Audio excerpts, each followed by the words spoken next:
एक और बड़ी और अहम खबर वो भी लोकसभा से इस वक्त सामने आ रही है कॉमन सिविल कोड को लेकर, जिसको लेकर कई रियासतों के अंदर सरगर्मियां तो हो रही है और रियासतें अपने अपने तरीके से कॉमन सिविल कोड लाने की बात कह रही हैं। मामला आज लोकसभा के अंदर था, पार्लियामेंट के अंदर एक तहरीरी सवाल पूछा गया था कि क्या हुकूमत के पास कॉमन सिविल कोड लाने का कोई मंसूबा है। सरकार ने बॉल सारी सुप्रीम कोर्ट में डाल दी, कहा कि मामला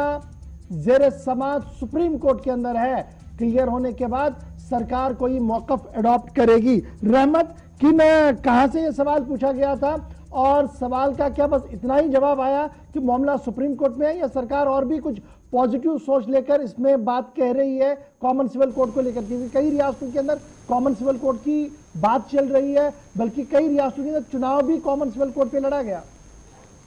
जी देखिए, बिल्कुल जनार्दन सिंह लोकसभा के मेंबर हैं, उन्होंने बाकायदा तौर पर सरकार से ये सवाल पूछा कि क्या सरकार कॉमन सिविल कोड यकसा सिविल कोड को लेकर के मरकजी सरकार कोई काम कर रही है, क्या कोई प्रपोजल है, कोई बिल लाने की तैयारी चल रही है, किसी भी तरह से कोई कार्रवाई की जा रही है क्या? ये इस सवाल का मुद्दा था और मेन मकसद था जानने का। लेकिन सरकार की जानिब से, मरकजी सरकार की जानिब से ये कहा गया कि अभी फिलहाल मरकज के पास इस पूरे मामले पर आप खामोशी समझें कि ऐसी कोई कोशिश नहीं हो रही है मरकज में यूनिफॉर्म सिविल कोड को बनाने की या उस बिल के हवाले से कोई तैयारी मरकज में नहीं होनी। इसके पीछे की वजह बताई गई, इसके पीछे की वजह यह बताई गई कि चूंकि कुछ रियासतों की जानिब से, हालांकि सरकार ने एतराफ किया, यह भी पूछा गया था कि कुछ रियासतों में यूनिफॉर्म सिविल कोड को लेकर तैयारियां हो चुकी हैं, कई रियासतों में बाकायदा तौर पर कमेटियों का कयाम अमल में आ गया है और कार्रवाई हो रही है, आगे बढ़ रही है। क्या इस हवाले से मरकजी सरकार को जानकारी है? सरकार ने कहा कि हाँ, हमें इल्म है, बाकायदा तौर पर हिंदुस्तान के कानून के मुताबिक बाकायदा तौर पर इस तरह की कोशिश हो रही है और uniform civil code state level पर बाकायदा तौर पर लाने की कोशिश की जा रही है और यह उसका हक है। इसको ये आइन ने उन्हें यह हक दिया है स्टेट को कि वो इस तरह की कोशिश करे।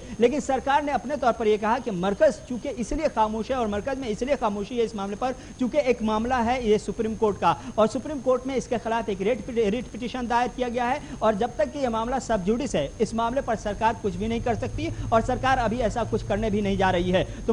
वाज़ेह तौर पर जो चीजें पहले से हंगामा हो रही थी जिन चीजों को लेकर के, और माना यह जा रहा था कि इस बार मानसून इजलास में कॉमन सिविल कोड के बिल को भी लाया जा सकता है, ये सिर्फ और सिर्फ हंगामा था। ठंडे बस में डाल दिया। बहुत बहुत शुक्रिया जी हमारे साथ ज्वाइन करने के लिए, बात रखने के लिए कि लोकसभा के अंदर क्या कुछ। अब जरा